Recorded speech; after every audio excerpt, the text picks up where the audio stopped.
بسم الله الرحمن الرحيم.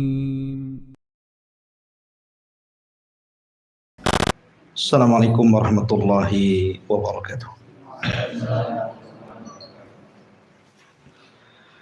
Alhamdulillah wassalatu wassalamu ala rasulillah wa ala alihi wa sahbihi wa mawalah wa la hawla wa la quwata illa billahi wa ba'd. Baik, kita lanjutkan kajian kita, masih membahas tafsir surah-surah pendek dalam juz Amma, dan kita masuk pada surah Al-Bayyinah. Al-Bayyinah ya.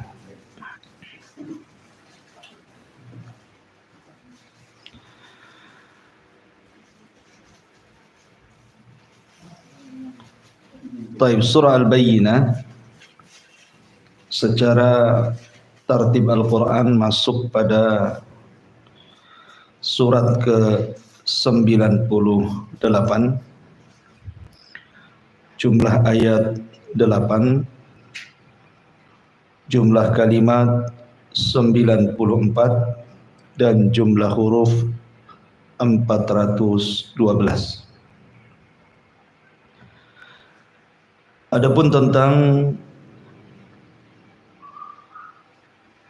apakah dia Makkiyah ataupun Madaniyah, maka terjadi khilaf ulama, tetapi mayoritas para ulama atau jumhur mengatakan bahwa surah Al-Bayyinah ini adalah Madaniyah, artinya turun setelah hijrah Nabi SAW. Ada beberapa alasan yang nanti kita akan jelaskan.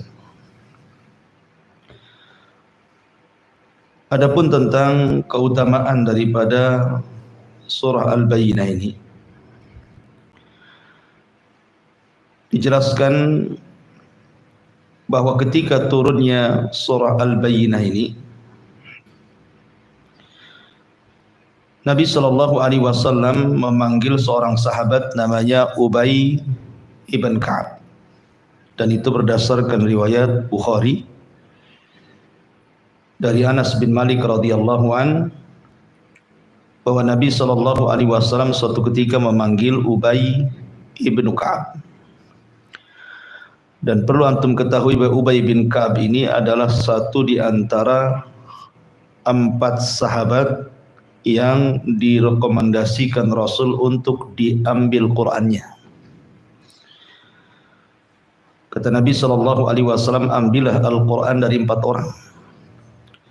Salah satunya adalah Ubay ibn Ka'ab, kemudian Abdullah ibn Mas'ud, kemudian Salim maula Abi Hudzaifah. Nah, suatu ketika sudah berada di depan Nabi SAW, tiba-tiba Rasul mengatakan, "Ya Ubay, innallaha amarani an aqra'a 'alaika lam yakunil ladzina kafaru min ahlil kitab." Wahai Ubay, sesungguhnya Allah memerintahkan aku untuk membaca surat ini kepadamu. Kemudian Rasul membacakan lam yakunil ladzina kafaru min ahlil kitab ila akhiril ayat. Fabaka, maka Ubay pun menangis. Kemudian mengatakan, asammani ya Rasulullah, betul Allah menyebut-nyebut namaku ya Rasulullah? Kata Rasul, ya. Tentu ketika seseorang disebut namanya di hadapan Allah Subhanahu wa taala, apalagi atas lisan Rasul, siapa yang tidak bahagia? Tentu Ubay sangat bahagia sekali. Dari sini juga ada hukum fikih. Ketika Nabi SAW membacakan surah Al-Bayyinah, bahwa terkadang seorang muallim, seorang pengajar itu boleh mengimlakan kepada murid-muridnya. Jadi boleh kita meminta seorang pengajar untuk mengimlakan gitu ya, bacaan Al-Quran kepada murid-muridnya. Ataupun sebaliknya, seorang muallim, seorang guru juga boleh minta supaya murid-muridnya membacakan Al-Quran, dan itu sunnah hukumnya. Diantaranya ketika Nabi SAW meminta Abdullah ibn Mas'ud untuk dibacakan Al-Quran. Kata Abdullah ibn Mas'ud, Rasul, bagaimana aku akan bacakan Al-Quran kepadamu sementara Quran itu turun kepadamu? Maka Rasul mengatakan, baca saja. Dan hebatnya Abdullah ibn Mas'ud tidak tawar-menawar surat apa, tidak, langsung dibacakan surah Nisa. Sampai ketika Rasul menangis, baru Rasul mengatakan cukup. Akhirnya Abdullah bin Mas'ud pun diam. Intinya bahwa surah Al-Bayyinah adalah surah yang sangat agung, sampai-sampai Allah meminta kepada Rasul untuk membacakan khusus kepada Ubay ibn Ka'ab. Karena Ubay bin Ka'ab ini memang pakar daripada Al-Quran. Di zaman Umar saja dia menjadi imam salat tarawih selama 1 bulan dengan jumlah 23 rakaat gitu ya. Baik, kita masuk pada tafsirnya. Di sini Allah mengatakan, lam yakunil ladzina kafaru min ahlil kitabi wal musyrikina munfakkina hatta ta'tiyahumul bayyinah. Tidaklah orang-orang kafir dari ahli kitab dan orang-orang musyrik munfakkina, mereka meninggalkan agama mereka, hatta ta'tiyahumul bayyinah, sehingga datang kepada mereka al-bayyinah, keterangan yang jelas. Di sini Allah Subhanahu wa taala menyebut 2 kelompok dari orang kafir. Pertama ahlul kitab, yang kedua al-musyrikun. Apa perbedaan ahlu kitab dan al-musyrikun ini? Padahal Allah Subhanahu wa taala mengatakan dua-duanya kafir. Lam yakunil ladzina kafaru. Mereka kafir semuanya. Ahlu kitab ya kafir, orang-orang musyrik juga kafir. Lalu kenapa Allah Subhanahu wa taala bedakan di sini? Ahlu kitab sendiri dan orang-orang musyrik sendiri. Dan apa perbedaan keduanya dan apa pula persamaan keduanya? Adapun yang membedakan antara ahlu kitab dan orang-orang musyrik, ahlu kitab itu namanya ahlu kitab, artinya turun kepada mereka kitab. Seperti kita kaum muslimin turun kepada kita Al-Quran.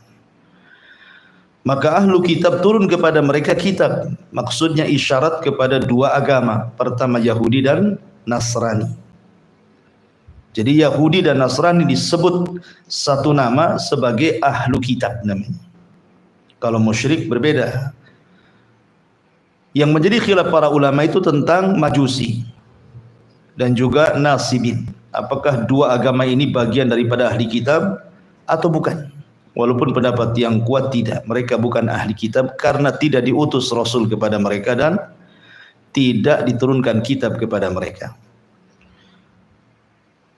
Lah adapun orang-orang Yahudi dan Nasrani sendiri, Yahudi diturunkan kepada mereka Taurat ma'ruf, kemudian nabinya Musa.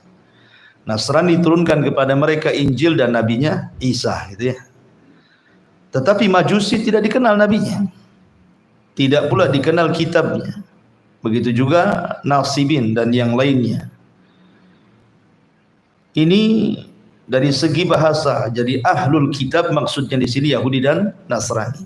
Adapun orang-orang musyrik di sini maksudnya musyrikul Arab dan musyrik-musyrik yang sejenis mereka, para penyembah berhala, penyembah patung, penyembah api dan begitu seterusnya, itu disebut musyrikun.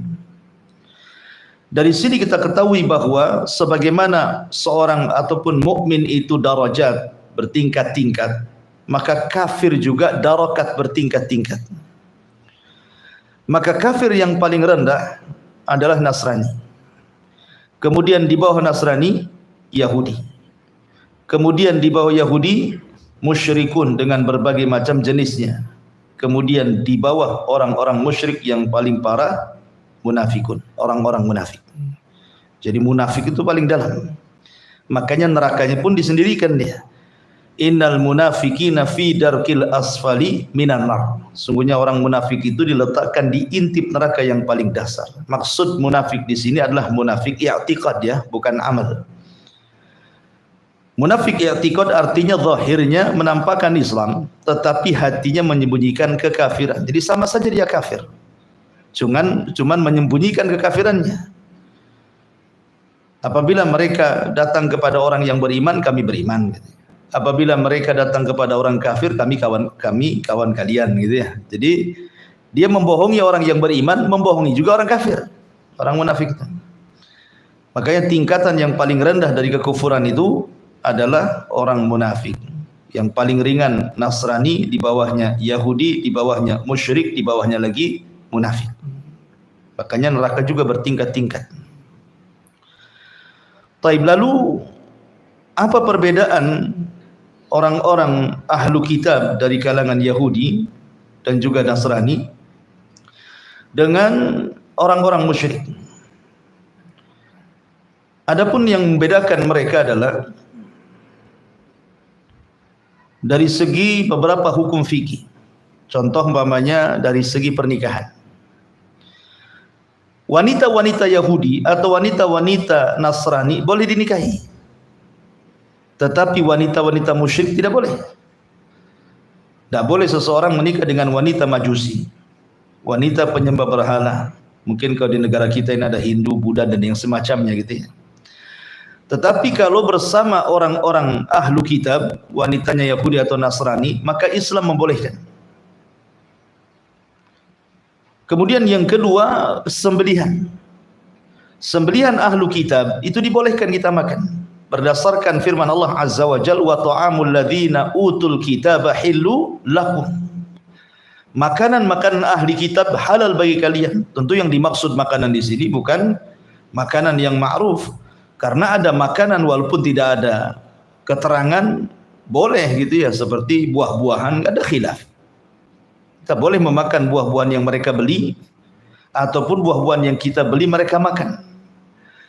Jadi maksudnya makanan di sini bukan makanan yang ma'ruf, tetapi maksudnya sembelihan. Sembelihan ahli kitab itu halal bagi kalian sebagaimana sembelihan kalian juga halal bagi mereka. Tetapi dengan dua syarat tentunya ya. Pertama, disembelih membaca basmalah, bukan menyebut Uzair anak Allah seperti perkataan Yahudi, ataupun menyebut Isa ibnu Maryam anak Allah seperti perkataan Nasrani. Jadi dia ketika menyembelih ya bismillah gitu saja. Kemudian disembelih secara syar'i, bukan dibanting, bukan dicekik, bukan ditali, bukan digantung, ya betul-betul digorok di lehernya. Kalau dua syarat terpenuhi, maka sembelihan mereka halal. Sembelihan mereka halal. Begitu juga pernikahan mereka halal. Tetapi pernikahan pun tidak boleh dengan cara mereka, harus dengan cara kita. Jadi wanita-wanita ahli kitab boleh menikah dengan laki-laki dari kita, tetapi dengan cara syar'i. Menikahnya ya aturan-aturan Islam gitu ya. Tapi kalau seandainya kebalikannya tidak boleh. Laki-laki dari mereka, perempuan dari kita tidak boleh. Makanya Al-Imam Al-Baqillani rahimahullahu ta'ala pernah ditanya oleh seorang pendeta soal pernikahan sesama Islam dengan mereka. Kata mereka mengatakan, enak kali kalian muslim katanya, wanita-wanita kami boleh kalian nikahi, tetapi wanita-wanita kalian tidak boleh kami nikahi. Maka Imam Baqillani mengatakan, ya, kalau kalian mengakui Muhammad adalah nabi kami, maka kami akan nikahkan wanita-wanita kami dengan kalian. Karena orang-orang Yahudi dan Nasrani mengingkari kan itu. Kenabian kita itu mengingkari. Sebab ingkar itulah makanya juga Islam menerapkan tidak boleh wanita-wanita kita menikah dengan mereka. Karena namanya posisi suami itu al-qayyim, pemimpin. Mudah mengambil, mudah memaksa gitu ya istrinya untuk masuk ke agama mereka. Taib. Lam yakunil ladzina kafaru min ahlil kitab wal musyrikin munfakkina hatta ta'tiyahumul bayyinah. Munfakkin artinya tarikin. Tarikin itu artinya meninggalkan. Meninggalkan agama mereka sampai datang kepada mereka keterangan. Sebelum datang Islam, memang orang-orang Yahudi di zamannya adalah agama yang paling benar. Begitu juga orang-orang Nasrani di zamannya adalah agama yang paling benar. Tetapi kemudian mereka banyak penyimpangan. Setelah datang Islam, maka Islam menyuruh mereka untuk masuk ke dalam Islam. Lalu kenapa orang-orang Yahudi, padahal di zamannya adalah agama yang paling benar, kenapa kemudian dikatakan kafir sekarang? Begitu juga orang-orang Nasrani, benar di zamannya, sekarang dianggap kafir. Karena ada beberapa sebab kenapa Islam mengkafirkan mereka. Satu, karena i'tirafuhum bi'adami imanihim bil Islam. Jadi mereka terang-terangan tidak mau memeluk Islam setelah datangnya al-bayyinah, keterangan kepada mereka. Kabar tentang adanya Nabi SAW yang merupakan Nabi akhir zaman itu sudah terekam oleh mereka. Contoh umpamanya kisah Salman Al-Farisi yang pernah saya ceritakan. Salman Al-Farisi ini ketika mencari kebenaran, awalnya dia kan Majusi. Kemudian dia melihat bahwa ajaran Nasrani itu seolah-olah jauh lebih indah dibandingkan Majusi. Akhirnya kemudian ayahnya merantai dia, karena dikhawatirkan dia terpengaruh dengan agama Nasrani. Tapi kemudian akhirnya dia pun kabur dari rumah. Kemudian dari Iran ngarahnya kemana? Ke Syam. Karena menurut petunjuk di Syamlah sentral daripada Uskup Akbar. Berangkat Salman ke Syam, kemudian belajar kepada uskup. Rupanya ketika dia belajar kepada uskup yang pertama, uskupnya ini rajulun su, orangnya buruk. Karena selalu menyuruh manusia untuk sedekah pada fuqara wal masakin, tetapi kemudian kekayaannya diambil semuanya oleh dia. Sampai uskup ini meninggal, kemudian Salman membeberkan kejahatannya. Maka orang-orang pun kemudian menyalib uskup itu dan merajam dengan batu. Kemudian uskup penggantinya adalah uskup yang saleh. Salman suka dengan uskup yang kedua. Tapi sayang usianya tidak lama. Akhirnya minta wasiat kemana lagi dia harus belajar Nasrani. Maka uskup di Syam menyarankan dia ke Musil. Musil itu di Irak. Berangkat dia ke Irak. Berjumpalah dengan uskup yang dimaksud. Sampai di Irak tidak lama juga usianya. Karena sudah tua, akhirnya Salman meminta kemana lagi harus saya belajar. Maka uskup yang di Irak, di Musil, mengarahkan agar datang ke Nasibi. Nasibi itu di Turki. Akhirnya dia dari Irak ke Turki. Ketika kemudian sampai di Turki, di Nasibi, dia belajar kepada uskup yang ada Nasibi. Kata uskup yang ada Nasibi, usiaku pun sudah mendekati. Akhirnya sebelum wafat, uskup yang di Nasibi mengatakan kepada Salman, tidak ada uskup yang terbaik yang ada sekarang kecuali di Amuria. Amuria itu masih perbatasan Turki. Berangkat dia ke Amuria. Rupanya sama yang di Amuria juga sudah sepuh dan belajar berapa tahun, dia pun kemudian menghembuskan nafas terakhir. Tetapi kata uskup yang terakhir di Amuria ini, kau tidak perlu cari uskup lagi belajar, katanya. Karena ini tahun kenabian. Lah kalimat ini tahun kenabian yang keluar dari uskup di sini menunjukkan apa? Orang-orang Nasrani membaca kitab-kitab mereka kan, bahwa akan ada nabi yang akan menutupi seluruh para nabi. Makanya Salman kemudian bertanya kepada uskup yang ada di Amuria itu, kemana aku harus cari nabi tersebut, di mana daerahnya? Maka kata uskup tersebut, kau datang saja ke daerah yang banyak pohon kurma, di situ banyak bukit warnanya, batunya hitam-hitam, harratain. Kemudian kalau ketemu orangnya, maka lihatlah 3 tanda, dia tidak makan sedekah, dia makan hadiah, dan ada stempel kenabian di antara 2 bahunya.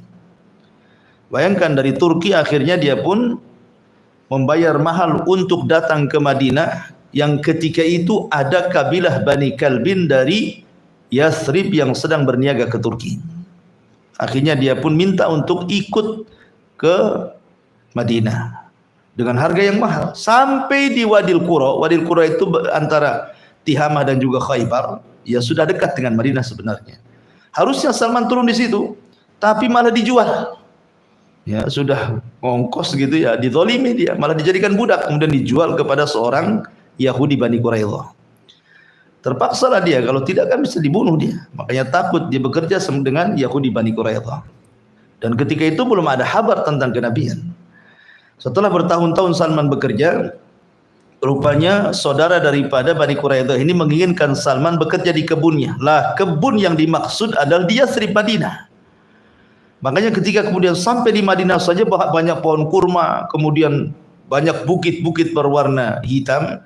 Karena kan posisi Madinah itu di sini bukit, di belakang kan kebun kurma. Nah, jadi memungkinkan jalan itu dari pertama. Makanya perang Khandaq itu kan, kenapa Salman kemudian menjalankan perang Khandaq? Karena memang jalan masuk Madinah cuma satu, dari depan saja.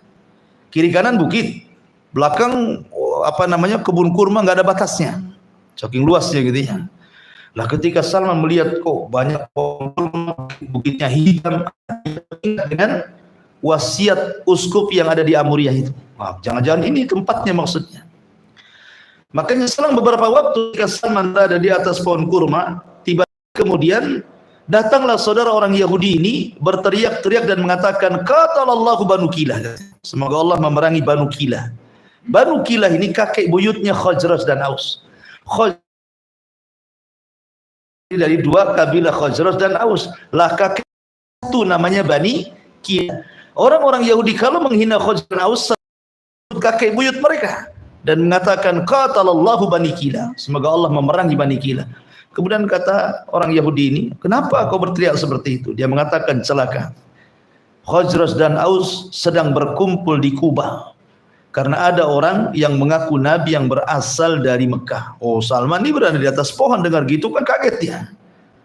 Langsung dia turun, langsung nanyain gitu, bener gak gini-gini? Langsung ditampar, ya kau ini budak kok tahu mau masuk pula ke masalah kami, kerja sana bahasanya gitu ya. Tapi Salman kemudian sudah teringat dengan pesan uskup. Ini daerah sudah benar. Kemudian sekarang muncul seorang nabi. Tapi lihat bagaimana Nasrani Yahudi ini bencinya kepada Nabi SAW, sampai mengatakan qatalallahu Bani Kilah itu. Ketika kemudian Salman mendengar bahwa Nabi sudah sampai di kota Madinah, dia ingin membuktikan ciri-cirinya. Ciri-cirinya kan tidak makan sedekah. Dia bawa kurma disedekahkan, Rasul tak mau. Kemudian yang kedua, dia bawa hadiah, Rasul makan dan sahabatnya makan. Kemudian yang ketiga, dia ingin melihat stempel kenabian. Tidak bisa karena memang di balik pundak kan pakai baju, sehingga nggak mungkin Rasul main singkap gitu ya. Sehingga Salman tidak berhasil melihat tanda itu kecuali ketika Rasul sedang mengadakan penguburan jenazah. Kemudian sedang menggali lubang. Sambil menggali lubang, Rasul kemudian ngobrol dengan sahabatnya. Kemudian Salman mengintip-ngintip di belakang punggungnya, Rasul perasan. Kemudian Rasul menyingkap pundaknya, tiba-tiba nampak stempel kenabian di balik pundak Rasul. Salman meluk, dari situlah dia masuk Islam.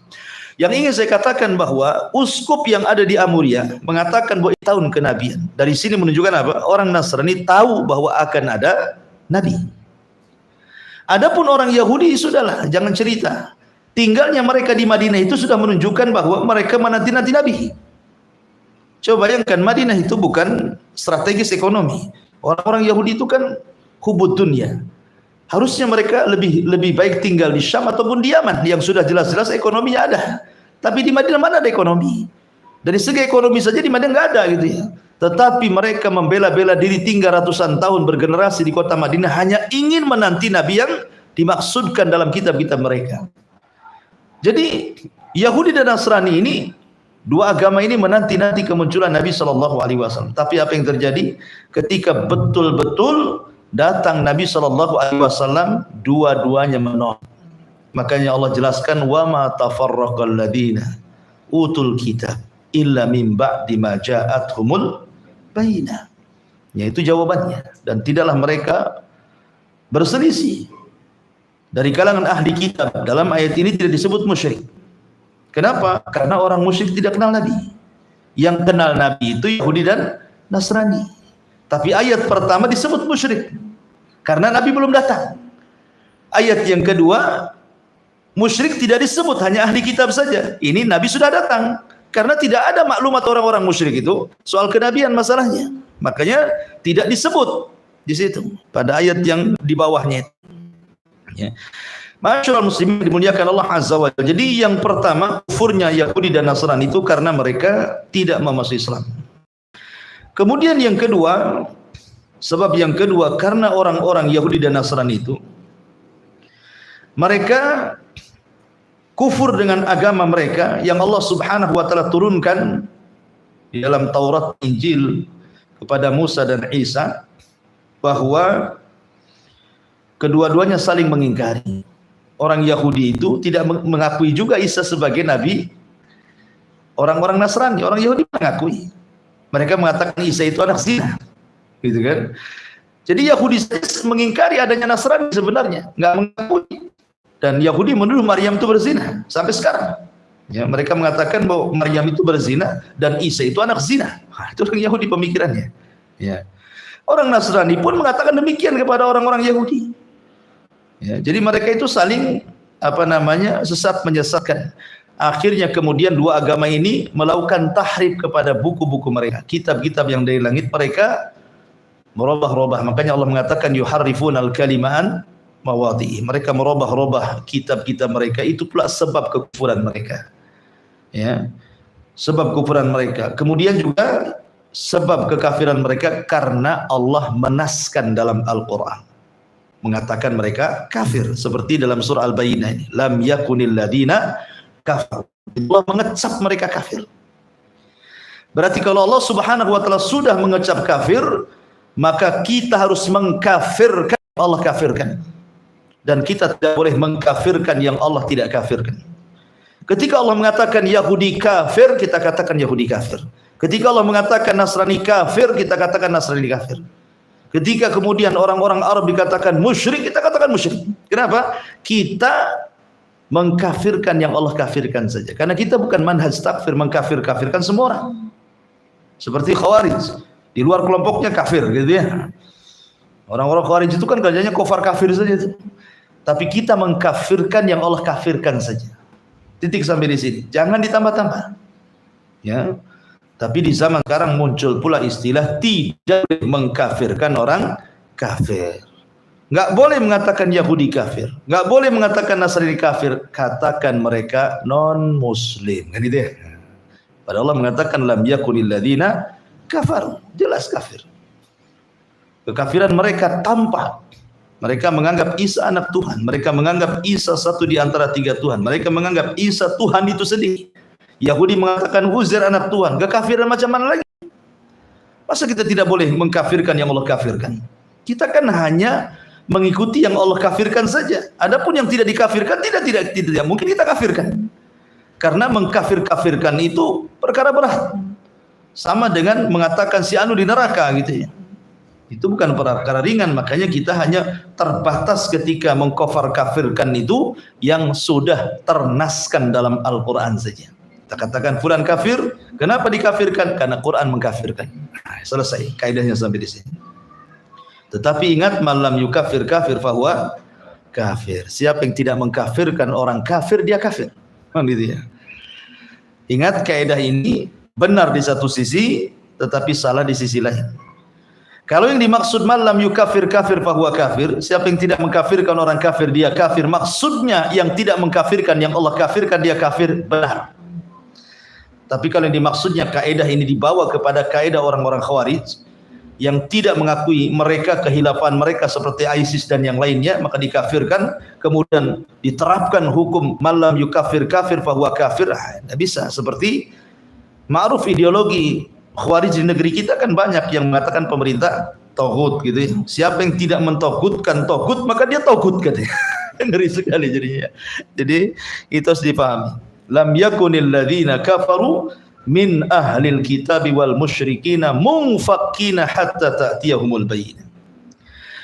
Tidaklah orang-orang kafir dari kalangan Yahudi dan Nasrani ahli kitab dan juga orang-orang musyrik, mereka meninggalkan agama mereka, dakwah mereka sampai datang kepada mereka al-bayyinah.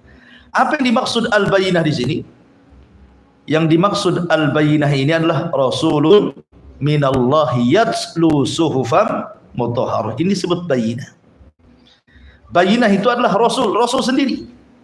Nabi yang diutus itu bayyinah, bukti nyata gitu ya. Suhuf itu maksudnya lembaran-lembaran Al-Quran. Makanya ketika Allah Subhanahu wa taala berfirman, "Qul nahbitu minha jami'ah. Fa imma ya'tiyannakum minni hudan fala khaufun 'alaihim wa lahum yahzanun." Ketika Allah Subhanahu wa taala mengusir Adam, mengusir iblis, mengusir Hawa dari sorga kemudian diletakkan di bumi, Allah katakan, "Qul nahbitu minha jami'ah." Keluar kalian semua dari sorga ini. Maka Adam, Hawa dan iblis pun diturunkan dari sorga ke bumi. Iblis diturunkan di lautan, Adam diturunkan di Sri Lanka, dan Hawa diturunkan di Jeddah. Kemudian Allah mengatakan, "Fa imma ya'tiyannakum minni huda." Setelah kalian berada di bumi, kami akan turunkan petunjuk kepada kalian. Ahli tafsir mengatakan bahwa yang dimaksud petunjuk Allah yang turun ke bumi itu maksudnya diutusnya para rasul dan diturunkannya kitab-kitab.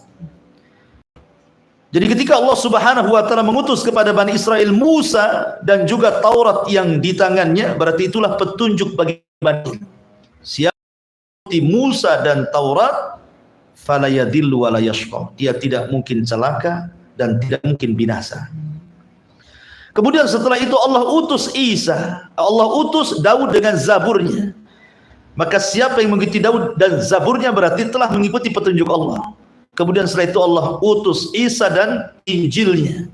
Maka siapa yang mengikuti Isa dan Injilnya berarti dia mengikuti hudan, petunjuk. Terakhir Allah utus Rasul dan Al-Quran yang di tangannya. Maka siapapun yang mengikuti Rasul dan Al-Quran yang di tangannya, maka itulah petunjuk.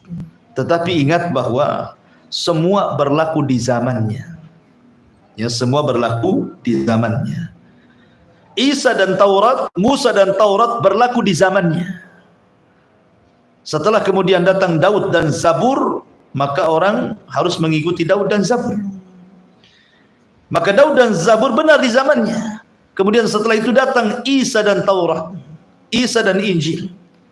Maka era Zabur selesai sampai di sini karena datangnya Isa dan Injil. Maka ketika datang era Nabi SAW dan Taurat, maka semua terhapuskan ajaran-ajaran itu. Tidak boleh lagi seseorang mengikuti Yahudi, tidak boleh lagi masuk ke dalam Nasrani selama mendengar adanya Rasul SAW diutus kepada dia. Makanya ada hadis mengatakan, tidaklah Yahudi dan Nasrani mendengar kedatanganku kemudian dia tidak beriman, maka mereka pantas masuk ashabul jahim, masuk akan neraka jahanam. Ya kan? Maka Rasulun minallahi yatslu suhufan mutahharah. Kenapa fiha kutubun qayyimah? Artinya Quran ini kitab yang lurus, tidak ada bengkoknya. Dan tidak ada tahrif seperti tahrifnya Taurat dan Injil. Tidak ada. Ya. Kemudian Allah Subhanahu wa taala mengatakan, "Wa ma tafarraqal ladzina utul kitaba illa min ba'di ma ja'atuhumul bayyinah." Ini jawaban setelah datangnya Nabi. Ya. Kalau tadi di awal sebelum datangnya Nabi. Jadi sebelum datangnya Nabi Allah katakan lam yakunil ladzina kafaru min ahlil kitab wal musyrikina munfakkina hatta ta'tiyahumul bayyinah. Ini sebelum kedatangan Nabi. Tapi setelah kedatangan Nabi, apa yang terjadi? Wa ma tafarraqal ladzina utul kitab. Dan tidaklah orang-orang yang dianugerahi kitab, maksudnya Yahudi dan Nasrani itu, mereka berselisih kecuali setelah datang kepada mereka keterangan. Sebelumnya mereka sepakat. Yahudi sepakat, Nasrani sepakat. Sepakat akan apa? Akan kemunculan Nabi akhir zaman. Yahudi sepakat, tidak ada khilaf di antara mereka bahwa akan muncul seorang Nabi.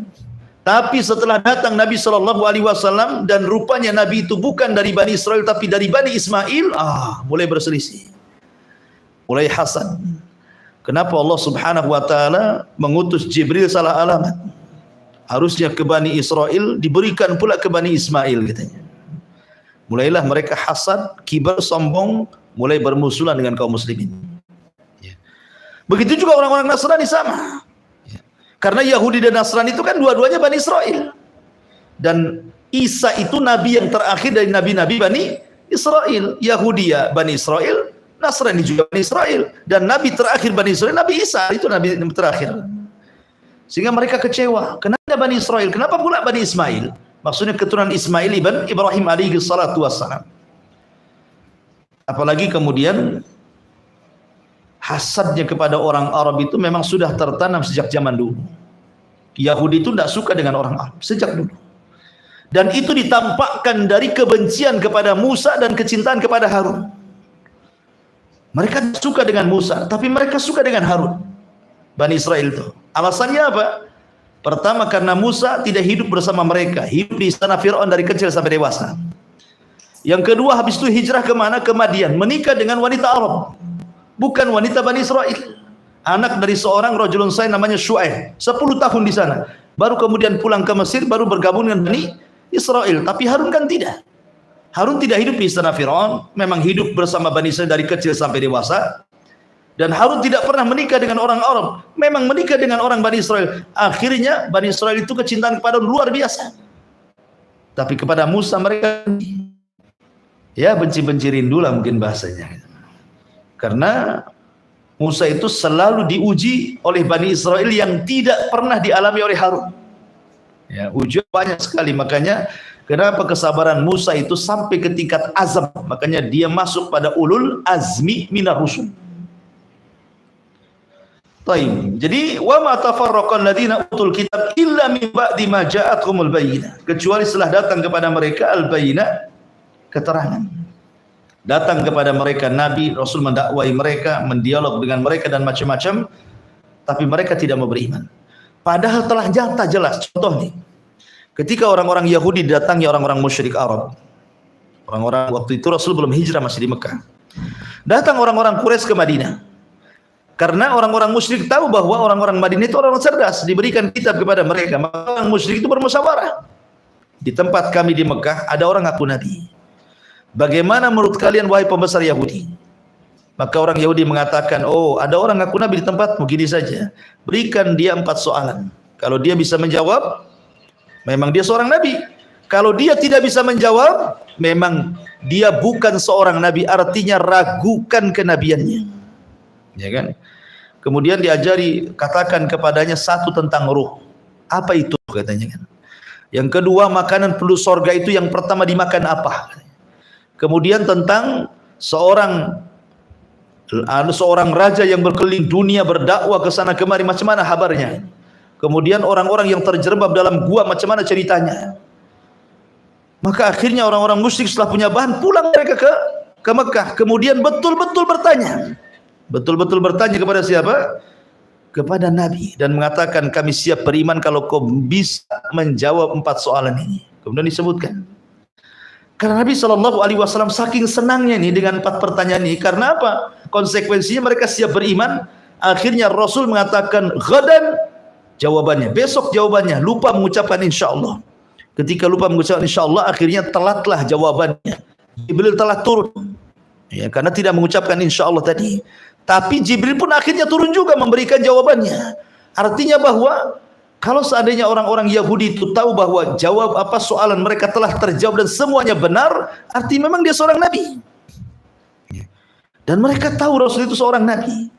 Tapi karena hasadnya mereka tidak beriman. Makanya orang cerdas Yahudinya mereka beriman, seperti umpamanya kisah Abdullah ibn Salam. Abdullah ibn Salam itu kan muftinya Yahudi Madinah. Semua orang Madinah kalau ada persoalan pasti datang kepada Abdullah bin Salam. Itu tokoh besar Yahudi itu. Ketika melihat Nabi SAW Madinah kemudian berdiskusi, masuk Islam dia. Tapi kan tidak menjadikan Islam pengikutnya. Tokohnya masuk Islam, pengikutnya pula tidak masuk Islam kan. Makanya orang Yahudi selama Nabi SAW tinggal di Madinah tidak banyak orang yang masuk Islam dan bisa dihitung dengan jari. Sedikit sekali orang Yahudi itu sampai Rasul wafat. Tidak banyak orang Yahudi yang masuk Islam. Kebanyakan mereka berkhianat. Bahkan 4 kali melakukan peperangan bersama orang Yahudi di Madinah. Pertama perang Bani Kunaiko, kemudian Bani Nadir, kemudian Bani Quraidah, terakhir perang Khaybar. Akhirnya Rasul mengusir orang Yahudi di Madinah. Kemudian digantilah nama Yathrib menjadi Madinah Al-Munawwarah setelah tidak ada lagi orang kafir di kota Madinah, ya. Artinya bahwa di sini terjadinya perselisihan orang-orang Yahudi Nasrani itu karena setelah datang kepada mereka keterangan. Begitu juga orang-orang Nasrani, cuman bedanya orang Nasrani lebih lembut daripada orang Yahudi, sehingga banyak di zaman Rasul orang Nasrani masuk Islam. Ingat kisah tentang Nasrani Najran yang datang kepada Rasul kemudian berdebat, akhirnya mereka masuk Islam. Ya, jadi Nasrani agak lembut ya, Yahudi beda. Ya, keras kepala Yahudi itu. Maka yang keras kepala Yahudi. Taib. Kemudian Allah Subhanahu wa taala mengatakan, "Wa ma umiru illa liya'budullaha mukhlishina lahuddin hunafa wa yuqimus salata wa yu'tuz zakata wa dzalika dinul qayyim." Dan tidaklah mereka diperintah. Maksudnya siapa mereka? Ya semua agama di luar dari Islam, termasuk juga Islam. Semua manusia, Yahudinya, Nasraninya, musyriknya, Islamnya, tidaklah mereka semua diperintahkan illa liya'budullah, kecuali mereka harus beribadah kepada Allah. Mukhlishina lahuddin, mengikhlaskan ketaatan mereka kepada Allah, hunafa, dan mereka harus menjauhi kesyirikan. Dari sini ada 3 faedah yang disebutkan para ulama. Pertama, perintah ibadah. Bahwa perintah ibadah itu adalah perintah pertama kali Allah ciptakan semua makhluk. Kenapa Allah ciptakan manusia, jin, malaikat? Kenapa Allah ciptakan lautan, gunung, matahari, langit, bumi? Kecuali untuk beribadah. Adapun makhluk yang berakal secara khusus Allah mengatakan, wa ma khalaqtul jinna wal insa illa liya'budun. Tidaklah aku ciptakan jin dan manusia kecuali mereka disuruh untuk beribadah. Adapun secara umum, wa in min kulli syai'in illa yusabbihuna bihamdi walakin la tafqahuna tasbihahum. Dan tidaklah segala sesuatu yang Allah ciptakan melainkan semua bertasbih, beribadah kepada Allah, tapi kalian tidak paham tasbih mereka. Artinya bahwa segala sesuatu diciptakan beribadah.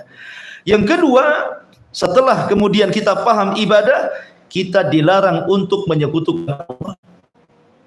Kita dilarang untuk menyekutukan Allah, mukhlishina lahuddin.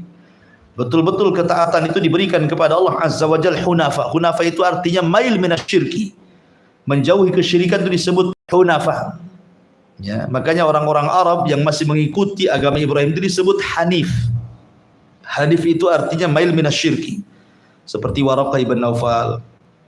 Itu kan masih hanif, ya kan, tidak mengikuti agama musyrikun, masih berpegang dengan agama tauhid.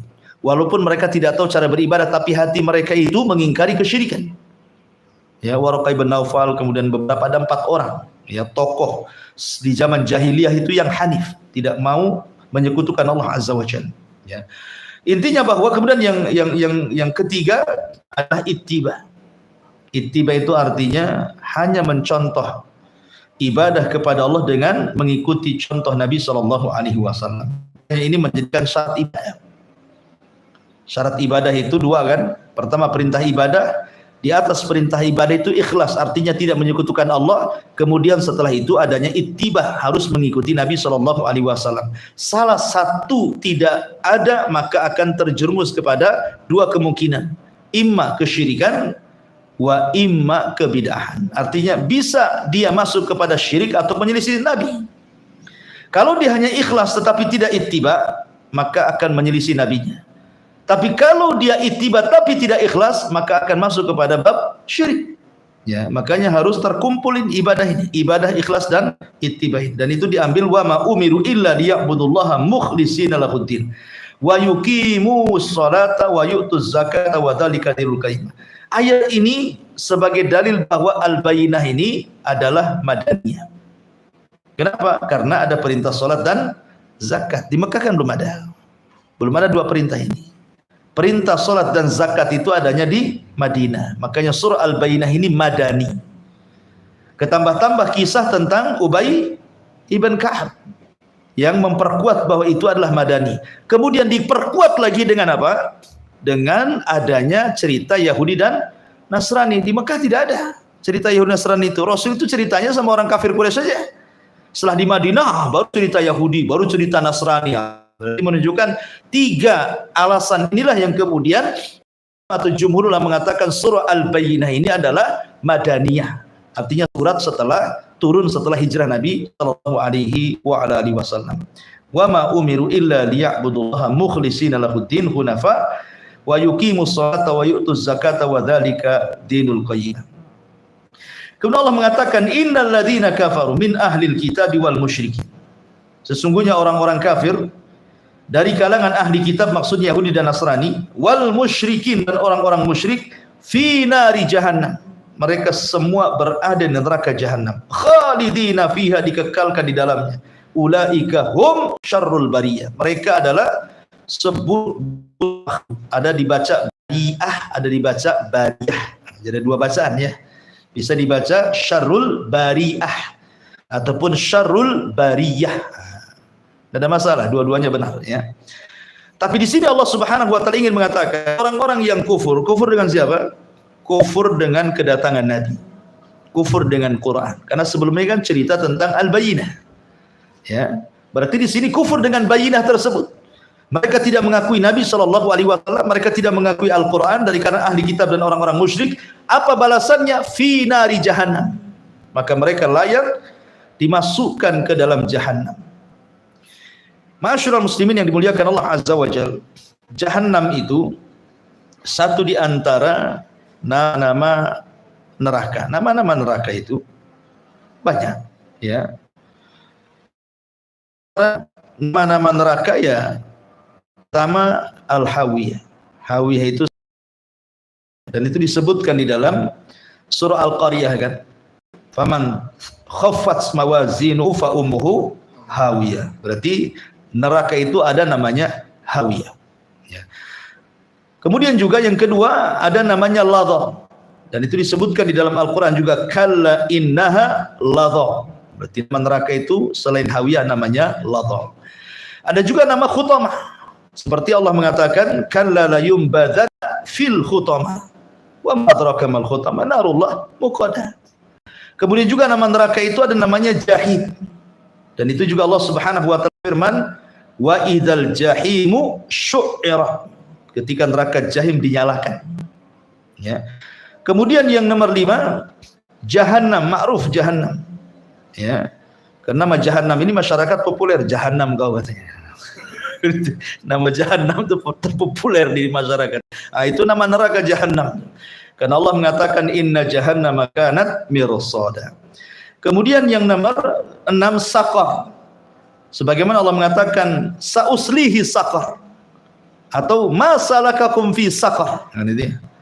Kemudian juga yang nomor 7 nama lain neraka itu sa'ir. Dan itu Allah Subhanahu wa taala katakan fa'tarafu bi dzambihim fasuhqan li ashabi sa'ir. Jadi nama neraka itu juga disebut sa'ir. Kemudian yang nomor 8 sijjin. Itu juga bagian daripada neraka. Dan Allah mengatakan wa ma adraka ma sijjin kitabun marqum. Nah, kemudian yang nomor 9 di antara sudah nih 8 ya, sudah 8 nih. Ini nama-nama neraka ini secara umum itu berdasarkan tingkatan-tingkatan. Ya, tetapi neraka bagi orang-orang yang beriman dan dia masih mentauhidkan Allah Azza wa Jalla, atau dengan kata lain usatul muwahhidin, ahli maksiat yang dari kalangan ahli tauhid, neraka mereka adalah neraka jahannam. Jadi neraka ini tidak dikekalkan di dalamnya. Adapun istilah-istilah kekekalan di luar daripada kesyirikan, kan ada istilah-istilah kekal di luar kesyirikan. Padahal kalau melihat hukum, seperti Allah mengatakan innallaha la yaghfiru an yushraka wa yaghfiru ma duna dzalika liman yasha. Allah akan mengampuni, tidak akan mengampuni dosa syirik dan hanya mengampuni dosa selain itu, seolah-olah hanya syirik saja yang dikekalkan. La in asyrakta la yahbatanna amaluka, kan begitu ya. Nah, lalu bagaimana dengan ayat yang mengatakan seperti mamanya wa man yaqtul mu'minan muta'ammidan fajaza'uhu jahannam khalidan fiha. Siapa yang membunuh seorang mukmin secara sengaja maka dia dimasukkan ke jahannam dan dikekalkan di dalamnya. Nah, ini kan ada kalimat dikekalkan di dalamnya. Atau hadis Rasul ketika membicarakan tentang orang yang bunuh diri, maka dia akan dikekalkan di dalamnya. Dan beberapa dosa-dosa besar yang ada kata-kata khalidan fiha. Maka harus bedakan maksud khalidan fiha kepada para pelaku syirik dengan khalidan fiha pada pelaku di luar kesyirikan. Maksudnya kekekalan itu ada dua. Kekal memang selama-lamanya tidak akan keluar dari situ, atau yang kedua karena lamanya tinggal di situ sehingga disebut kekal tapi akan keluar juga gitu maksudnya. Ya, jadi kalau menemukan selain kesyirikan kok ada kata-kata khalidan fiha dikekalkan di dalamnya seperti orang yang membunuh seorang mukmin secara sengaja, maksudnya lama tinggalnya gitu maksudnya. Bukan berarti tidak akan keluar. Ya, karena hanya dosa syirik yang tidak akan mengeluarkan pelakunya dari neraka. Ya. Taib. Ini nama-nama neraka. Jadi Allah Subhanahu wa taala mengatakan mereka orang-orang kafir dari ahli kitab dan juga orang musyrik, maksudnya kufur dengan Nabi sallallahu alaihi wasallam, maka mereka di dalam neraka jahanam khalidina fiha, dikekalkan di dalamnya, ulaika hum syarrul bariyah. Mereka adalah seburuk-buruk penciptaan Allah. Kemudian Allah mengatakan kebalikannya sekarang, innal ladzina amanu, tapi orang-orang yang beriman dengan Rasul, beriman dengan Al-Quran dari kalangan Yahudi ataupun Nasrani atau orang-orang musyrik yang mereka tobat akhirnya beriman dengan Rasul dan juga kitab yang dibawanya Al-Quran, wa amilus salihat, dan beramal saleh, ulaika hum khairul bariyah, maka mereka sebaik-baik makhluk Allah yang Allah ciptakan. Kalimat khairul bariyah, sebaik-baik ciptaan, apakah ini mutlak? Maksudnya manusia itu lebih baik dibandingkan jin dan malaikat? Ada yang mentafsirkan seperti itu. Jadi manusia itu yang beriman dan beramal soleh, maka tingkatannya melebihi di atas malaikat dan juga jin-jin yang soleh. Tetapi kalau dia tidak beriman dan tidak beramal soleh, mereka kufur, maka mereka juga seburuk-buruk makhluk, justru lebih buruk. Jangan lagi cerita dengan malaikat, dengan jin, dengan binatang pun lebih buruk. Makanya ada istilah ulaika kal an'am balhum adhal, kan itu ya. Mereka seperti binatang ternak, bahkan lebih rendah dibandingkan binatang ternak. Kenapa Allah katakan seperti itu? Karena ada ayat yang mengatakan ya laitani kuntu turaba, duhai kiranya aku jadi tanah saja. Ketika orang-orang kafir berada di padang mahsyar itu, didatangkan binatang-binatang ternak kemudian dihisab. Ya. Binatang pun dihisab. Makanya Rasul mengatakan nanti kambing-kambing yang bertanduk, yang suka nanduki kambing yang tidak bertanduk akan dihisab. Tetapi tidak ada azab, hanya hisab saja. Ya, azabnya tidak ada. Karena setelah dihisab, Allah katakan kunu turaba, jadilah kalian tanah. Lah orang-orang kafir melihat binatang-binatang yang sedang dihisab, tiba-tiba setelah dihisab tidak ada azab dan langsung jadi tanah. Makanya mereka mengatakan ya laitani kuntu turaba, duhai kiranya aku seperti binatang itu. Kan itu ya. Masih mending jadi binatang. Ya, kita ini dihisab, diazab pula kan itu. Makanya kalau mereka itu tidak beriman dan tidak beramal saleh, maka syarrul bariyah, lebih buruk dibandingkan binatang ternak. Tapi kalau mereka beriman, beramal saleh, maka dikatakan khairul bariyah atau khairul bariyah. Mereka sebaik-baik makhluk, bahkan bisa melebihi tingkatan atau di atas tingkatan malaikat. Taib.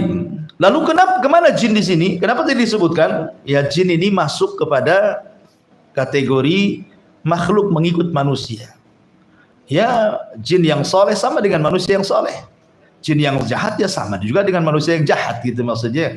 Karena agama jin dan nabi jin itu sama dengan kita setelah diutusnya Rasulullah SAW. Tapi sebelumnya jin itu tidak diharuskan mengikuti nabi-nabi sebelumnya. Tapi setelah kedatangan Nabi SAW, maka tidak jin harus mengikuti syariat Islam. Ya, mereka harus ikut Quran, mereka ikut Nabi sama dengan kita dari segi ajaran. Makanya Allah mengatakan wa ma khalaqtul jinna wal insa illa liya'budun. Kemudian Allah mengatakan sebagai balasannya, jazaohum inda rabbihim jannati adnin tajri min tahtihal anhar khalidina fiha abada radhiyallahu anhum wa radu an dzalika liman khasyiya rabbah. Balasan mereka orang-orang yang beriman dan beramal saleh adalah sorga-sorga. Lihat di sini katakan jannati adnin. Kalimat jannat di sini menunjukkan apa? Sorga itu bukan satu tingkatan. Sorga itu banyak tingkatan-tingkatannya. Sama kalau tadi kita sebutkan neraka gitu ya. Maka neraka juga ada tingkatan-tingkatannya kan. Maka sorga juga sama. Lalu seperti apa tingkatan sorga itu? Sorga pun punya nama-nama kan. Pertama al-jannah, dan itu ma'ruf dalam Al-Quran. Kalimat al-jannah seperti mathalul jannatil lati wa'idal muttaqun, permisalan sorga yang diperuntukkan untuk orang yang bertakwa. Jadi nama sorga itu yang pertama al-jannah. Kemudian yang kedua Darussalam. Nama sorga itu disebut Darussalam karena Allah mengatakan lahum Darussalam inda rabbihim. Kenapa disebut salam? Semua sorga itu salam. Salam itu keselamatan. Orang masuk surga pasti selamat. Selamat dari apa? Dari semuanya. Ya, selamat dari penyakit hati dan penyakit badan. Di sorga itu tidak ada kena penyakit. Selamat badan kita, tidak ada kolesterol, tidak ada darah tinggi, tidak ada macam-macam, tidak ada. Selamat dari omongan manusia. Di dunia, sebentar aja antum sakit sama orang. Nah, kenapa sih anu ngomong ini sama antum? Mau sakit antum kan itu. Di sorga selamat. Karena ucapan yang pertama kali orang masuk sorga itu apa? Salamun alaikum bima sabartum. Keselamatan bagi kalian. Jadi makanya sorga disebut Darussalam. Kemudian juga nama sorga juga Darul Khuldi. Karena orang yang masuk ke dalamnya tidak mungkin keluar. Beda dengan neraka. Ada yang keluar, ada tidak. Kalau orang udah masuk surga nggak mungkin keluar. Kalau orang masuk neraka kemungkinan keluar, kemungkinan kekal gitu ya. Nah, makanya disebut Darul Khuldi. Dia tempat yang kekal. Sebagaimana Allah mengatakan, "Qul adzalika khairun am jannatul khuldi allati wu'idal muttaqun." Kemudian juga Firdaus, bagaimana ma'ruf dalam Al-Quran, innal ladzina amanu wa amilus shalihat kanat lahum jannatul firdausi nuzula. Kemudian juga disebut jannatul ma'wa. Jannatul ma'wa, inda sidratil muntaha, indaha jannatul ma'wa. Disebut ma'wa juga. Ma'wa itu artinya tempat kembali. Dari sini menunjukkan bahwa dunia ini hanya sekedar safar saja. Kuburan aja safar. Jangan lagi orang di dunia, orang masuk kubur, di kubur aja sedang safar kita. Kenapa? Karena tidak lama, tidak kekal orang di kuburan. Pasti akan ada kiamat lagi kan itu. Beralih lagi mereka dari kuburan ke akhirat. Makanya disebut orang yang datang ke kuburan disebut ziarah, ya kan? Ziarah kubur. Allah mengatakan hatta zurtumul maqabir. Jadi orang yang dalam kuburan aja ziarah, gitu ya. Karena mereka nggak tinggal lama dalam kuburan itu, pasti ada dipindah lagi ke tempat lain, apalagi di bumi. Rasul mengatakan kepada Ibnu Umar itu, kun fid dunya ka'annaka gharib aw abiri sabil, ya. Baik, kemudian juga disebut Jannatun Naim, ya, karena banyak kenikmatan di dalamnya, termasuk juga Darul Ijlal. Darul Ijlal disebut sebagaimana riwayat Ibnu Abbas radhiyallahu an, dan juga disebut Darul Maqamah. Sebagai Allah mengatakan, wa qalul hamdulillahilladzi adhaba 'anal hazan inna rabbana laghafurun syakur alladzi ahallana darul muqamati min fadli. Jadi disebut juga Darul Muqamah. Itu macam-macam surga. Taib. Di sini Allah Subhanahu wa taala mengatakan jazaohum inda rabbihim jannatu adnin. Nah, salah satu nama surga adalah Adn. Tajri min tahtihal anhar, yang mengalir di bawahnya sungai-sungai. Dan sungai surga ada berapa? Ada 4. Anharun min ma'in lam yataghayyar ta'muh. Air bersih tidak berubah-ubah rasanya. Kalau kita butuh air bersih saja, antum harus beli. Sana tidak perlu beli, tidak perlu pasang depot air. Ya, sudah memang tinggal minum saja gitu ya. Dan tidak berubah. Murni, betul-betul jernih ya dari sumbernya. Kemudian wa anharun min labanin. Ya, dari sungai dari susu. Kemudian wa anharun min asalin, dari madu. Kemudian wa anharun min khamrin, dari khamr. Berarti ada 4, air bersih, air susu, air madu, air khamr, ya. Dan itu berbentuk sungai. Susu nggak perlu merah, sudah ada sungainya, tinggal nyiduk saja kan. Kemudian Allah mengatakan, dan sungai di sorga, kata para ulama, tidak memiliki dinding kiri kanan. Nah, kalau kita kan ada dinding sini, di sini. So, kalau dindingnya habis, ya melebarlah kemana-mana akhirnya kan. Sorga nggak ada dinding kiri kanan, dia begitu saja. Ya, keajaiban di sorga itu. Kemudian Allah mengatakan, min tahtihal anar khalidina fiha, dikekalkan di dalamnya abada selama-lamanya, radhiyallahu anhum wa radu'an. Dan mereka Allah ridhai karena mereka ridha kepada Allah Subhanahu wa taala. Dzalika liman khasyiya rabbah. Itu bagi orang yang takut dengan Allah Subhanahu wa taala. Inilah di antara tafsir singkat daripada surah Al-Bayyinah. Jadi secara global surah Al-Bayyinah ini menceritakan tentang hal ikhwah orang-orang kafir. Yang ketika sebelum datang Nabi SAW mereka sepakat menunggu kedatangannya, tapi setelah datang terjadi perselisihan. Sebagian mereka ada yang ikut, sebagian mereka ada yang menolaknya. Maka orang-orang yang ikut, maka mereka disediakan surga Aden, mengalir di bawahnya sungai-sungai, dan mereka kekal di dalamnya. Siapa yang menolak, maka mereka akan dimasukkan ke dalam neraka Jahannam, dan mereka adalah seburuk-buruk manusia. Itu secara global daripada surah Al-Bayyinah. Wallahu a'lam. Taib, sebelum saya tutup, silahkan kita buat tanya jawab. Bagi Anda yang ikuti di YouTube, ya, silakan Anda bisa bertanya, tulis di kolom komentar. Insya Allah kita bacakan, asal yang mudah-mudah saja pertanyaannya. Iya, wallahu a'lam.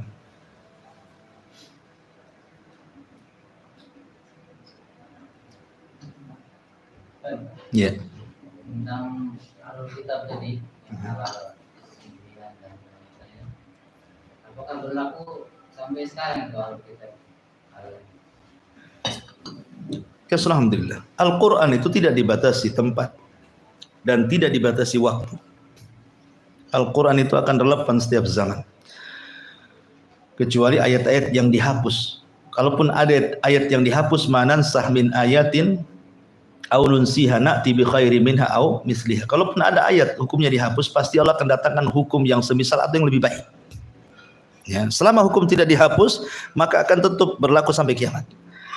Ketika Allah mengatakan wa ta'amul ladzina utul kitaba halul lakum wa ta'amukum halul lahum, tidak dihapus ayat ini. Ayat ini akan berlaku sampai kiamat. Itu hal sembelihan mereka dengan dua syarat tadi. Ya kan, disembelih secara syar'i kan, baca basmalah dan digorok tenggorokannya. Dan wanita-wanita ahli kitab enggak ada masalah selama pernikahannya secara syar'i dan betul-betul dia Yahudi atau Nasrani, bukan musyrik. Kalau musyrik enggak boleh. Wala amatun mu'minatun khairun min musyrikatin walau a'jabatkum. Dan wanita seorang budak mukminah itu jauh lebih baik daripada wanita musyrikah walaupun sangat menarik, kata Allah gitu ya. Jadi masih berlaku. Makanya kalau di sebuah negara, anggaplah kayak Singapura, ya negara kafir gitu ya, orang-orang Islam tidak diberikan kesempatan untuk menyembelih binatang di situ secara syar'i, sehingga mereka harus impor dari negeri yang lain. Kalau negeri impornya itu mayoritas ahli kitab, anggaplah Australia, ya ahli kitab mayoritas kan itu.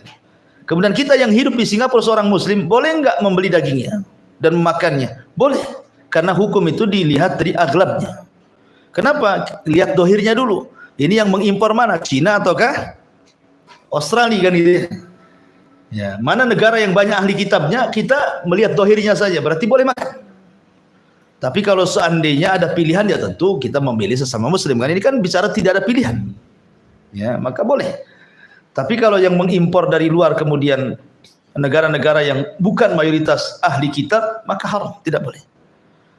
Sampai fatwa ulama sampai segitu gitu ya. Intinya maka boleh.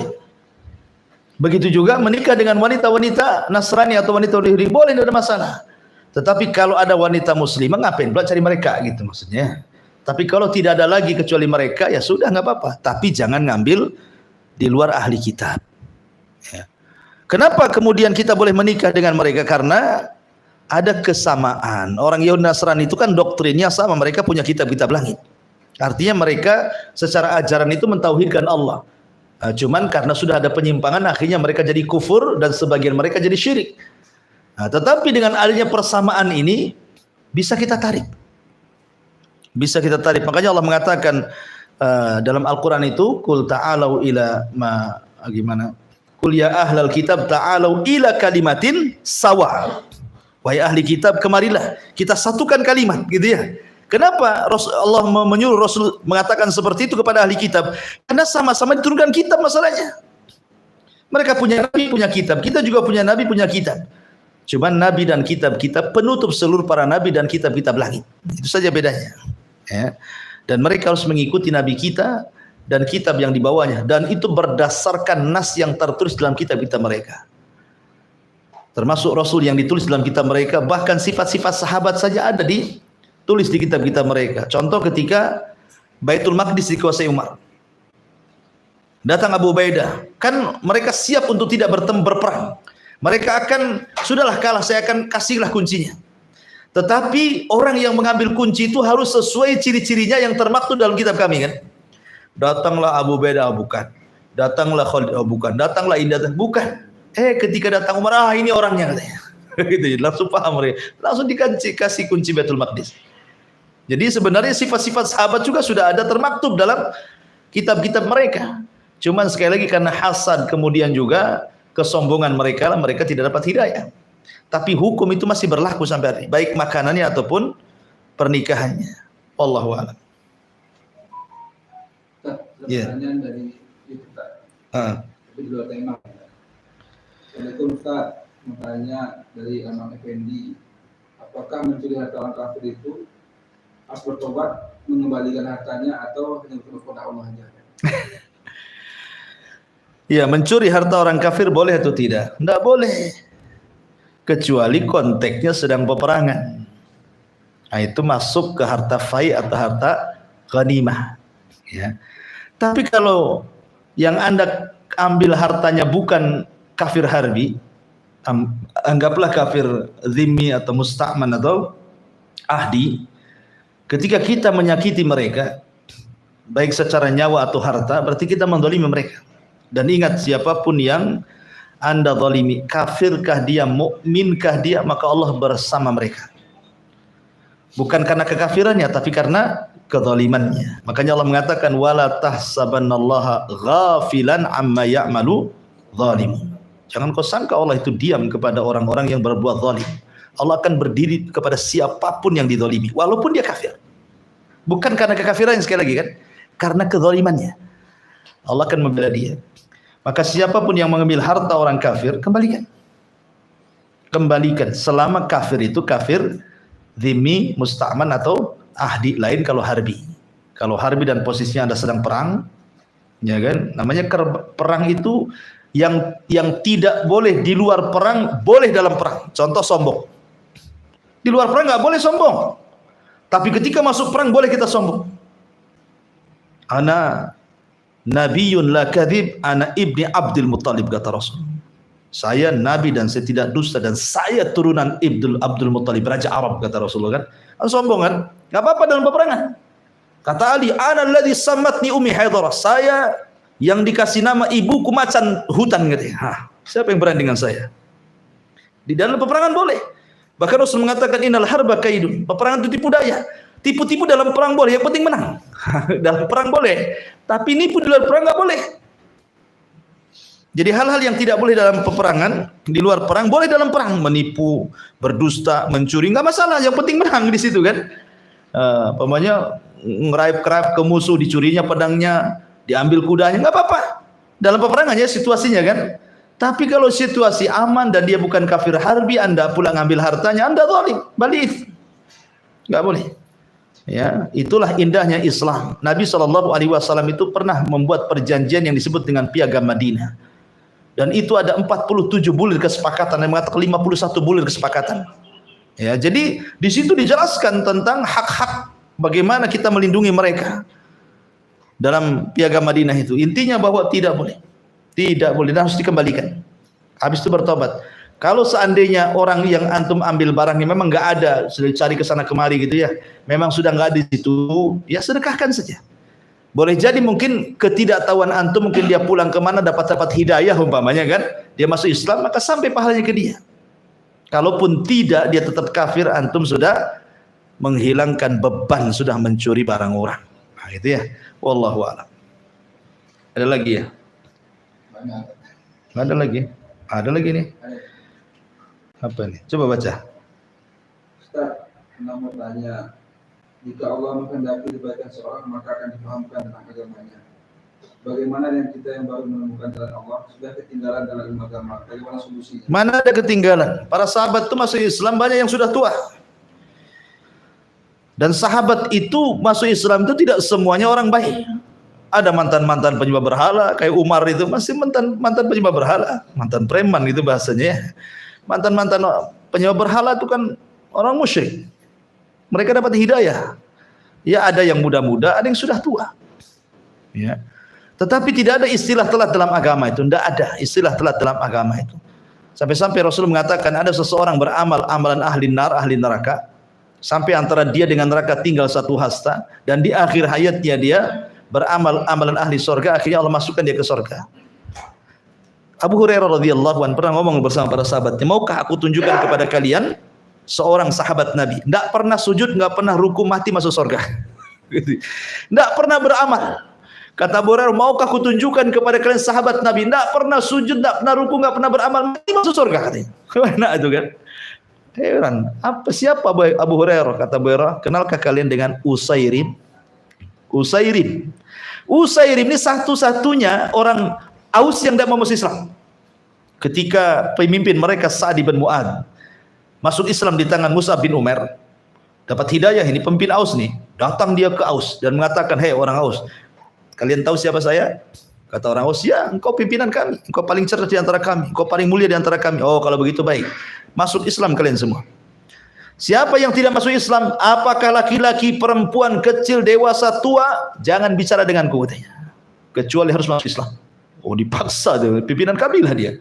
Semua masuk Islam orang Aus, satu yang enggak, namanya Usairim. Enggak mau masuk Islam dia. Yang lain masuk Islam semua, dia sendiri enggak mau Islam. Tetapi ketika ada peperangan, namanya orang-orang jahiliyah itu kan hamiyatul jahiliyah, artinya kepanatikan kepada kabilah itu ada. Jadi dia ingin terlibat dalam perangan. Tapi Rasul tidak mau. Kau jangan perang. Kau boleh membela kabilahmu, tapi tidak boleh dalam perang ini. Kenapa? Karena kau masih kafir. Kalau kau ingin terlibat perang dan kau izinkan, masuklah Islam dulu. Akhirnya dia pun bersyahadat, kemudian ikut terlibat, mati syahid. Jadi hari itu dia syahadat, hari itu dia syahid. Gitu ya. Makanya Abu Hurairah mengatakan, maukah aku kabarkan kepada kalian seorang sahabat tidak pernah sholat, tidak pernah ruku, tidak pernah ibadah, mati masuk surga katanya. Karena orang ini bersyahadat langsung syahid. Sama dengan kisah tukang sihir Fir'aun. Paginya dia tukang sihir, sore harinya dipenggal kepalanya sama Fir'aun. Setelah mereka tobat dan sujud kepada Allah karena melihat kekalahannya mereka dari Nabi Musa alaihi salatu. Kata Abdullah ibn Abbas radhiyallahu anhu, lihat tukang-tukang sihir Fir'aun itu. Di pagi hari mereka tukang sihir jahat, di sore hari mereka sudah menjadi para syuhada yang baik. Gitu ya. Intinya bahwa tidak ada terlambat. Dan Rasul mengatakan, man yuridillahu khairan yufaqihu fiddin. Lihat Abdullah bin Mas'ud. Abdullah bin Mas'ud ini sebab masuk Islamnya kenapa? Dia seorang penggembala. Majikannya namanya Uqbah bin Abi Mu'aid.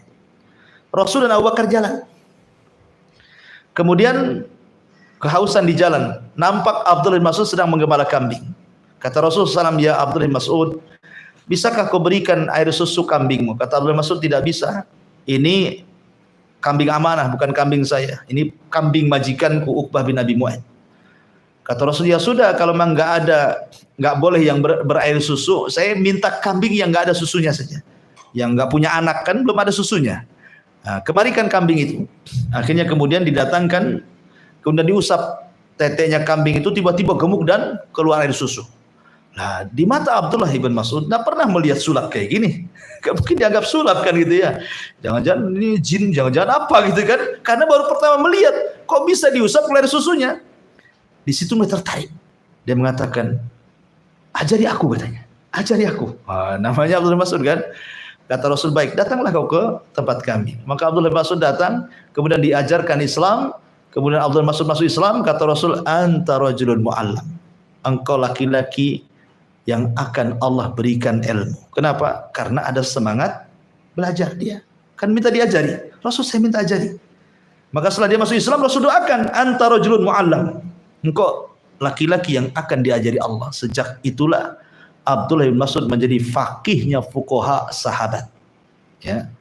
Orang paling cerdasnya sahabat Abdullah bin Mas'ud. Sampai Nabi SAW meminta dibacakan Quran. Cukuplah itu keutamaan Abdullah bin Mas'ud. Ya. Dan tidak meminta kepada orang lain untuk dibacakan Quran. Bahkan semua, ada beberapa sahabat nulis tafsir, nulis mushaf, seperti Ali kan nulis mushaf, ada mushaf Ali namanya. Ubay bin Ka'ab juga nulis mushaf, ada namanya mushaf Ubay bin Ka'ab, ada mushaf Muawiyah. Tetapi mushaf yang ada tafsirnya cuma satu, Abdullah bin Mas'ud. Ya, jadi walaupun Utsmani Abdullah bin Utsman bin Affan radhiyallahu an ketika merujuk kepada mushaf yang dicetak lebih banyak kepada rujukannya Ubay bin Ka'ab kan begitu ya. Ubay bin Ka'ab. Kenapa? Karena Ubay bin Ka'ab kan murni, dia tidak ada tafsirnya. Apa yang diturunkan, itulah yang terakhir diturunkan kepada Rasul, dan tartib yang Rasul pakai itulah yang kemudian jadikan tartib mushaf dalam Quran yang kita baca. Ali punya mushaf, tetapi mushaf Ali ini disesuaikan dengan turunnya surat. Namanya Al-Alaq, ya ini surat pertama, Al-Mudaththir surat kedua. Dibuat kayak gitu mushaf Ali itu kan. Sehingga tartibnya sesuai dengan turunnya. Kalau Abdullah bin Mas'ud tidak, dia plus juga ayatnya, tafsirnya pula ditulis sama dia. Ya, Abdullah bin Mas'ud itu. Itulah kelebihan dia. Maka disebut fuqaha sahabah gitu ya. Dan di zaman Umar jadikan qadhi di Kufah dan meninggal di zaman khilafah Utsman ibn Affan radhiyallahu anhu. Intinya bahwa Rasul mengatakan khairukum fil jahiliyah khairukum fil Islam idza fuqihu kata Rasul. Orang baik di zaman jahiliyah ketika dia masuk Islam maka tambah menjadi baik apabila dicerdaskan. Ya, apabila dia dicerdaskan. Dan bagaimana caranya? Barang siapa yang menghendaki kebaikan pasti Allah cerdaskan. Pasti itu. Saya waktu di Yaman dulu ada laki-laki udah tua banget tuh. Dia bawabah. Ceritanya dia bawabah. Bawabah itu ini satpam bahasa kitanya. Bawabah bahasa Arabnya itu. Dia itu tidak bisa baca Quran walaupun orang Yaman. Tapi keinginannya ingin menghafal Quran kuat. Dulu kan ada masih kaset roll-rollan tuh Sony Ericsson itu kan. Biasanya pakai kaset gitu kan, didengerin gitu ya. Dia menghafal Quran dari kaset itu. Kaset pita tuh. Jadi setiap satu ayat diulang 100 kali. 200 kali. Sampai mungkin pindah lagi ke ayat itu. Sampai akhirnya hafal Quran. Sudah tua. No. Hanya begitu saja, hanya mendengar. Ya kan? Tidak mustahil bagi Allah Azza wa Jalla. Karena Allah sendiri mengatakan tentang Al-Quran itu. وَلَقَدْ يَسَّرْنَا الْقُرْآنَ لِلذِّكْرِ. Allah mudahkan Quran itu untuk diingat. Jadi nggak ada istilah terlambat dalam kebaikan. Terus belajar. Ya, wallahu a'lam. Ada lagi? Nggak ada lagi ya? Baik. Nah, ini ada lagi nih. Mau tanya kalau transaksi lewat bank. Nah, ini lain lagi nih. Jauh kali tanyanya ya. Dengan cara dicicil dan tersebut bunga 0%, apakah riba atau haram? Nah, kalau sudah 0% ya tidak ada riba lah kan. Kalau sudah 0%, nggak ada ribanya. Selama ada riba tetap riba. Riba itu kata Rasulullah SAW kalau sampai ke 1 dirham. 1 dirham berapa? 2,5 gram. Karena 1 dinar itu 4 gram lebih. Siapa yang makan riba 1 dirham, maka lebih jahat dibandingkan berzina 36 kali kata Rasulullah. 1 dirham saja. Artinya kalau 1 gram emas itu anggaplah 1 juta. Yang bagus gitu ya. Berarti ya 2,5 juta lah ya. Kurang lebih segitu dirham tuh. Berarti siapa yang makan uang riba 2,5 juta lah enakan gitu ya. Maka itu lebih jahat dibandingkan seorang berzina 36 kali dengan wanita pelacur. Dalam riwayat sekecil-kecilnya dosa riba itu sama dengan anak menzinahi orang tuanya. Ya.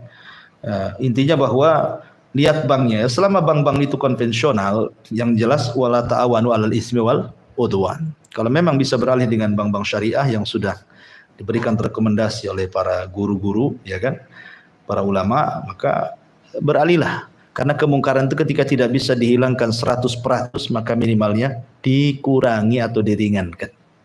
Ya kan? Ya dari dulunya konvensional, beralihlah ke syariah gitu maksudnya. Walaupun dalam syariah sendiri memang kita belum bisa menjamin 100%, tidak ada unsur ribawiyahnya kan itu ya. Tapi kan namanya kemungkaran itu kalau tidak bisa dicegah semuanya ya sebagiannya. Ya. Wallahu a'lam. Saya kira cukup. Subhanallah bihamdika asyhadu an la ilaha illa anta astaghfiruka wa atubu ilaik. Wallahu ta'ala. Assalamualaikum warahmatullahi wabarakatuh.